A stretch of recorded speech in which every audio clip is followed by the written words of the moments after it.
the people on COVID-19.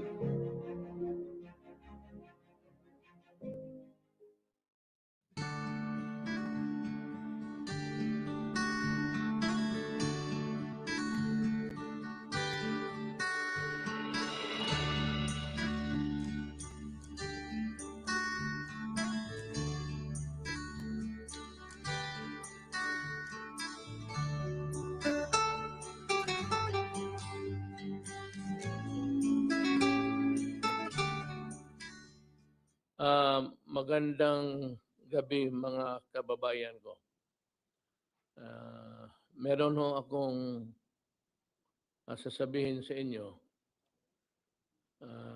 Marami kasing haka-haka, chismis dito, chismis doon. Alam ko nalilito na kayo. Yung iba naman parang desperado na kung ano na nangyayari sa gobyerno. Alam mo, itong problema talaga ng COVID, hindi ganun kadali. For one, ang greatest disadvantage natin is hindi tayo mayaman. At ito labanan ito ngayon sa highest bidder nga. Kung sino yung bayad ng una, magdeposito na, tapos lalo na kung yung bansa na yon ang humihingi ng supply ng vaccine is the country where the factory is located. Tawagin natin factory. Nandyan, nauuna talaga sa kanila. Pero wag ho kayong maniwala. Just stick with General Galvez. Wag na kayong wag kayong lumipas sa kanya or ignore him and believe the others. As I have told you before, ganito yan. Meron tayong pangbayad. Ang Asian Development Bank, pati ang World Bank, magpahiram sa atin para ibayad natin sa vaccine na bilhin natin. Yung mga price, haggling lang yan. Eventually, yung mag-taper off yan into a uniformity sa prices. Hindi mo naman sabihin na sa isang lugar, sa Pilipinas, pagbili mo ng 500, tapos yung ibang countries, because they are manufactured there, ipabili lang ng $1 o $5. Hindi ganun eh. At saka yung pera na ibayad natin, hindi hawak ni Galvez. Hindi hawak ng mga tao na inuutosan niyang gumawa ng formula na yan kung paano tayo makakuha. Ang may hawak ng pera ho, ang bangko.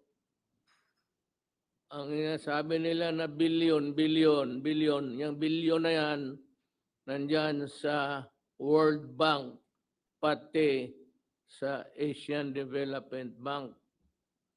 Pag mayroon na tayo, dadaan na kay Dominguez, Secretary Dominguez sa Finance, i-review nila yan before submitting it to the Land Bank, ADB Bank, pati sa World Bank.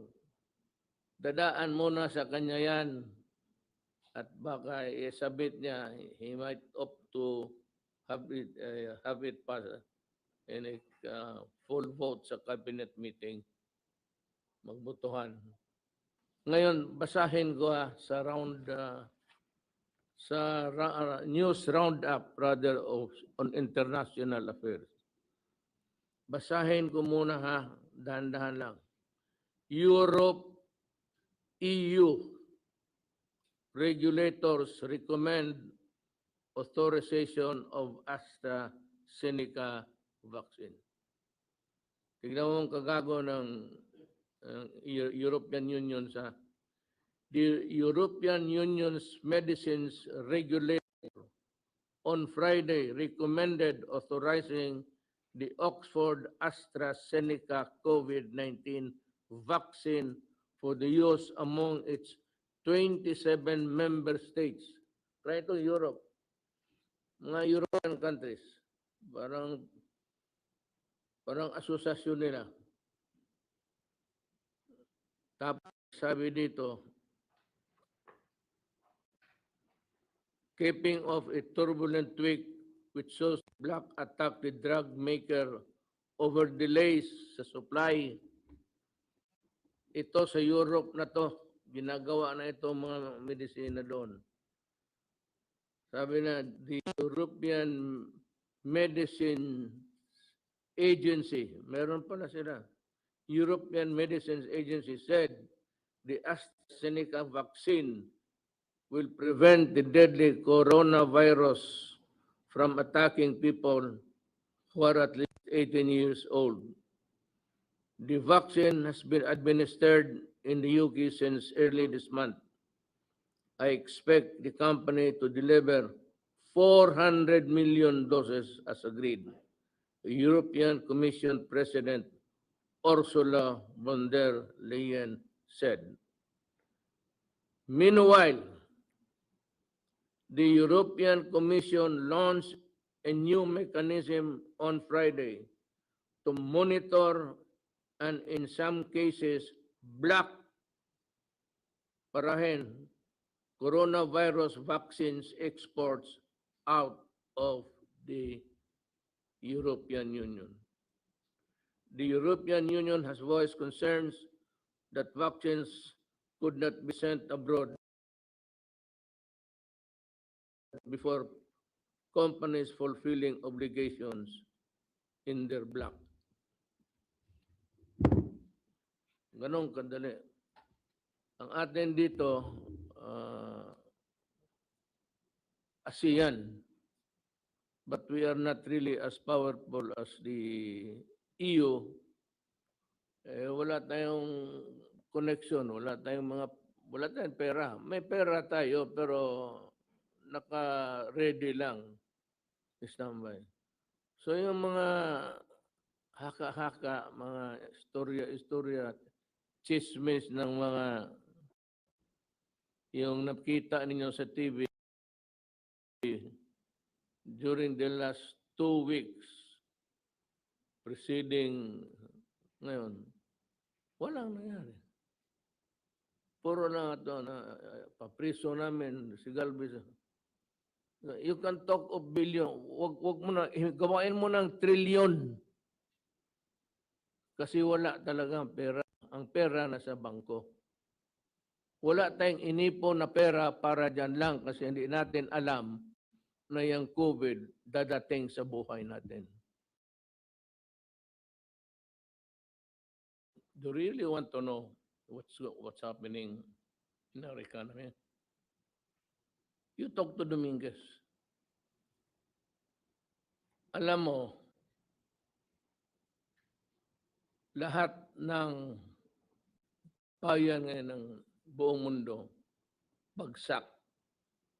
Talagang bagsak. Tayo, maganda na sana nung hindi dumating yung COVID. We were doing fine. Hindi naman yung very good. We were doing good. Tapos dumating yung COVID. Walang kita, walang ano. Ngayon, mababa na ang value, GDP natin, sabi nga, about 9.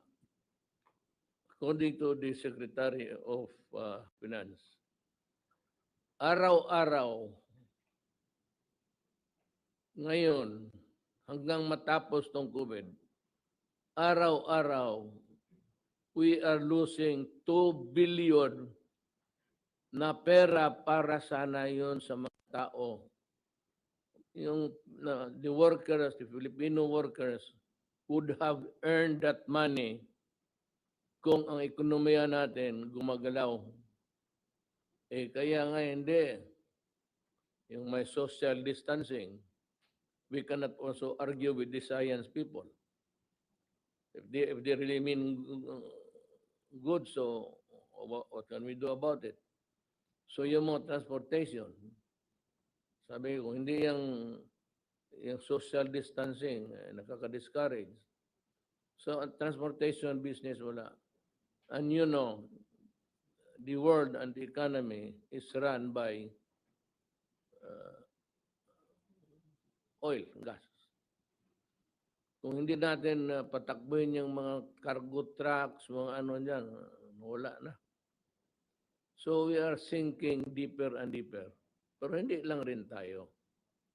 O hindi tayo. Lahat.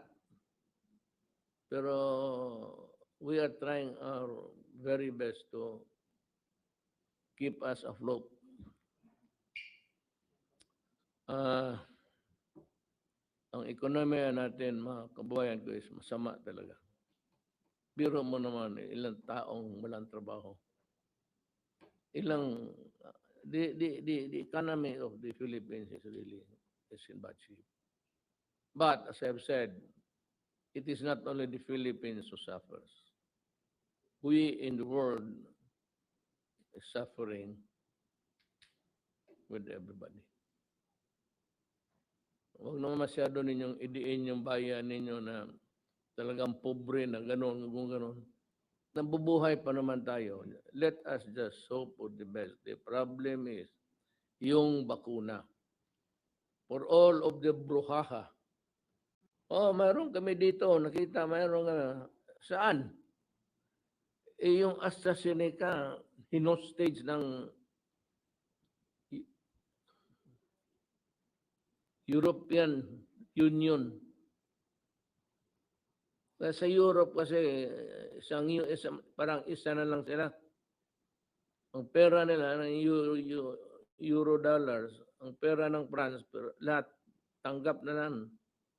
Wala na silang distinction. Kaya ganoon ang ginagawa nila.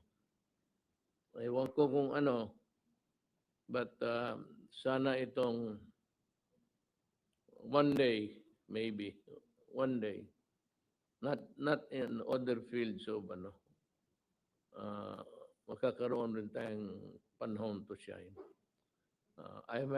Hindi na ako yan. But kung dalhin lang ng buti, hindi naman gaganti. But our time will shine someday. Yung ating ASEAN, it is not that powerful to have a cloud sa mga ganitong ginagawa ngayon. Wala nga eh. Walang supply. Baski yung mga tao sabi na, meron kaming mabili. Sige, sabi ko, bumili kayo. Tapos idaan lang ninyo dyan sa FDA. Ngayon, kung approve na yan, bumili kayo. Tingnan ninyo kung may stock. Magkano ang bilhin ninyo? 10,000 doses. Hindi nga, isang barangay lang yan. So, we cannot do anything. We cannot call upon the heavens to fall on its knees to demand and be ours what is not to be simply ours. So, just keep your faith in government. Total, si Galvez, yun naman ang trabaho niya. Ako ang trabaho ko, may trabaho. May trabaho kami kaya na. Dominguez takes care of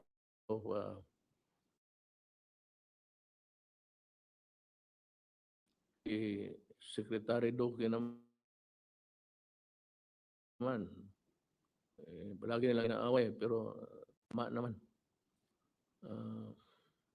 Pero ganun siguro yung public office secretary. Do not be maano ka sa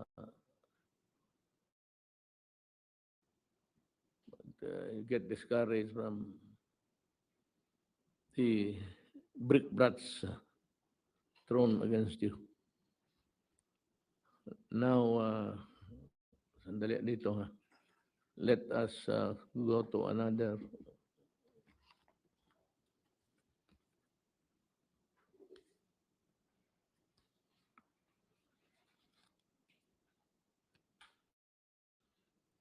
Itong atin is, again, may I just read it?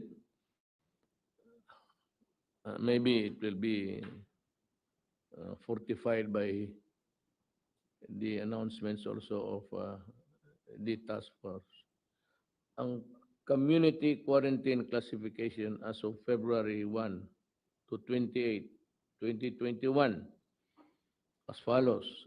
As earlier announced, some areas will remain under the general community quarantine from February 1 to 28, 2021. NCR, Abra, Apayao, Benguet, Baguio, Ifugao, Kalinga, Mountain Province, Batangas, Luzon. Tacloban for Visayas, Davao City, Davao del Norte, Lanao del Sur, and Iligan City for Mindanao.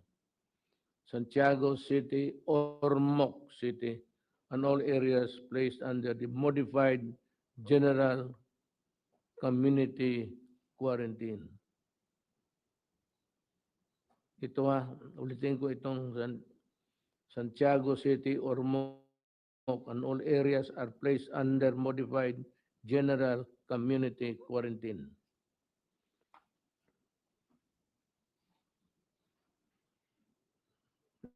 That's the list of mga empleyado sa gobyerno na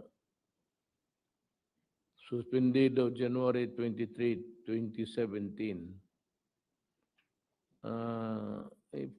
Florencio Padernal, misconduct, suspended for 3 months. Dr. Gregorio Pang Jr., same, misconduct, 3 months. Genever Jr., same, suspension. Meron dito, I'd like to remind the CHED to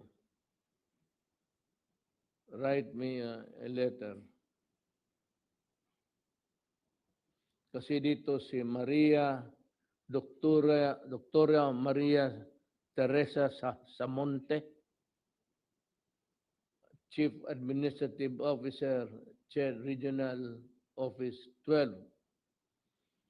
Ang kasalanan, serious dishonesty, grave misconduct, falsification of public documents, and conduct prejudicial to the best interest of the service. Now, next is that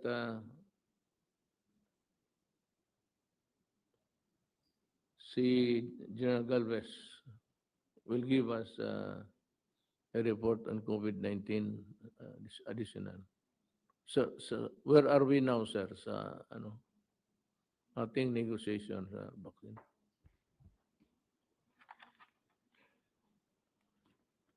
Sir, on our negotiations, sir, out of 7 companies, we have already signed a term sheet of 5, and we have already locked the supply of 106 to 108 doses, including po yung sa single dose. So all in all, sir, we can by this coming February second week, we are trying to come up with the supply agreements with the vaccine manufacturers, and we will also include the 2 remaining contracts that we are negotiating, sir. How many do you expect? we are expecting up to 146 to 148 doses po, sir. This excluding for the COVAX that we are assured to have more or less 40 million doses po, sir. General, with your permission, I'd like to ask the Secretary of Finance to give us the wherewithals kung paano to, how it is being played. Kasi yung number na we are targeting 70 million, he knows how to play his marbles well. I cannot follow him. So we'll ask him to just say how many Filipinos might be vaccinated, how many will not be vaccinated, and why we need a lesser amount. Sani, Tagalogin mo na lang, San. Thank you. Thank you, Mr. President. First of all, we are pursuing three approaches to the vaccine procurement. Number one, multilateral approach. Sabi ho nyo, yung World Bank, ADB, Asian Infrastructure Bank, at saka yung COVAX. Yung COVAX po, in-explain ho nyo, is a World Health Organization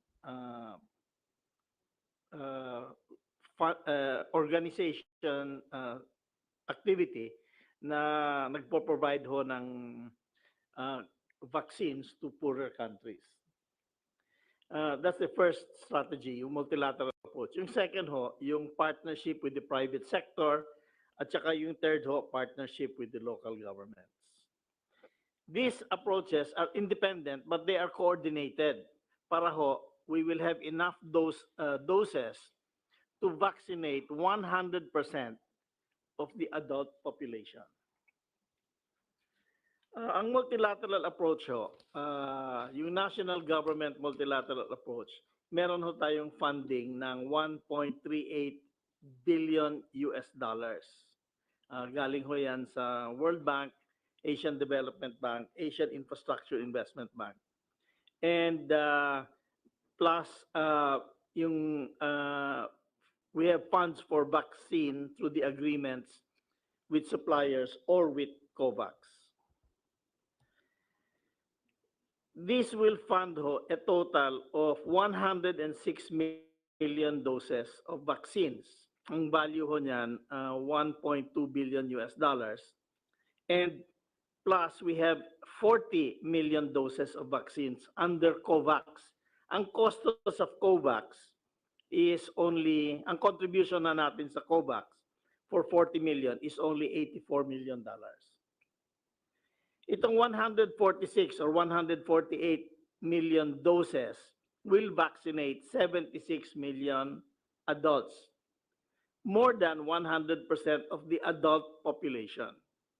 Ngayon, yung mga age 1 to 18 years old na hindi pwede i-vaccinate is around 40 million. So we have to vaccinate around 70 million. However, we have negotiated for 92 million kasi ho, na-experience na nababasa natin sa dyaryo, may mga slippage, mga delay sa delivery. There's delays in Europe, there's delay in the US. So to be safe, we are negotiating more than what we need of 70 million. So we really expect delays, but the delay is not our fault, because we have the money and we're ready. Ang delay ho sa manufacturing. So this is how the program that we have, and I hope the public, if they have any questions, can ask Secretary Galvez, Secretary Duque, or myself to clarify on this. Now, we cannot just say the names of the vaccines in public, but these are vaccines, as I said, they are AstraZeneca, Pfizer, Novavax, Moderna, Johnson & Johnson, at saka Sinovac. So this is ito ho yung program ng program natin. We need to vaccinate around 70 million. We have negotiations tayo at saka yung private sector around 178 million doses, good for 92 million people. So this is our program. Let's go back to Secretary Galvez. Sir, ito pong next slide po, sir. Maganda po yung balita po, sir, natin kasi next slide po. Next slide. Dahil po nung nag-submit po tayo ng ating recommendation sa COVAX noong January 18, pinirmahan po namin ni Secretary Duque na tayo po ay mag-a-apply ng COVAX facility for early rollout. Ang in-expect lang po natin ay 250 po na Pfizer.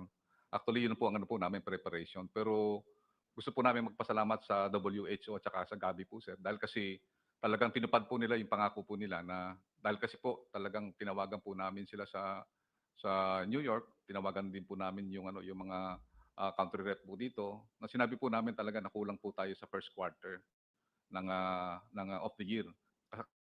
Katulad po ng mga developing countries at mga poor countries. At maganda po na nagbigay po sila, sir, na 117,000 na Pfizer para sa ating mga healthcare workers.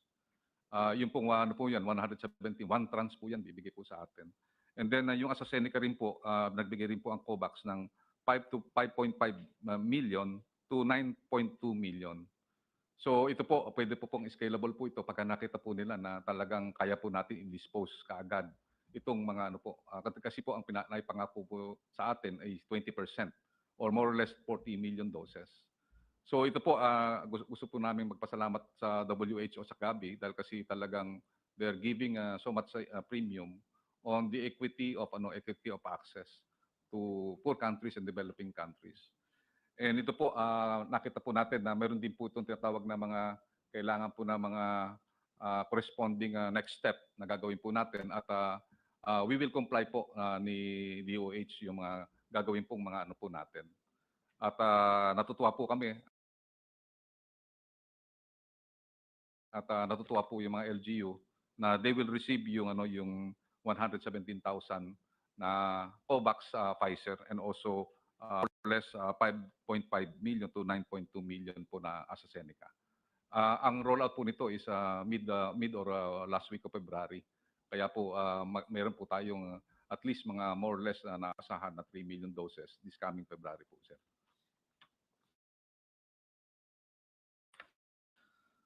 Next slide. And then ito po na-discuss na po na we have already signed the 5 term sheet and then also locked in more or less 106 to 108 million. And then we are preparing also for definitive supply agreement and then also the finalization of contracts by mid of February. Next slide, sir. So ito po sir ang pinopropose nagano po si Secretary Dominguez na talaga napakalaki po yung yung naging epekto po ng COVID-19. So ang po namin we are to be flexible also kasi sa Indonesia po ang ginawa po ng ng Indonesia to protect also their economy. Priority po nila yung mga essential workers. So yung po ang titingnan po natin na dito po dun sa ating mini rollout with COVAX, we are recommending po sir na we have to protect and preserve yung healthcare service muna sir. Kasi po yung ating mga healthcare workers, ito po ang pinaka vulnerable. At saka po ito po ang pagka hindi po natin sila protektahan, sila bang magbabaccinate.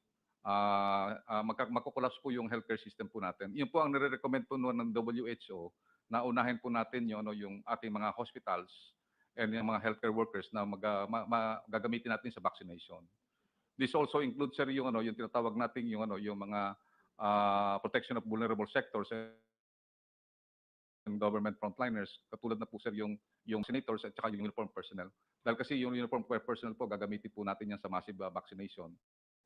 They should be also included in the first batch during the first quarter. And we are recommending sa second quarter sir dapat maibigay na natin din kasama rin po sa ating recommendation the protection of priority sectors and institutions. This includes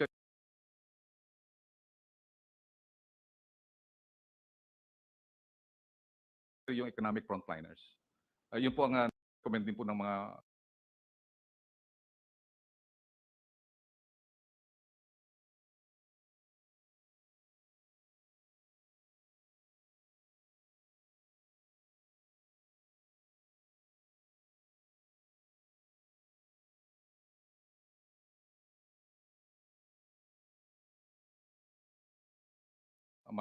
Metro Manila mayors kasi yun po talaga rin nakita natin yung sinasabi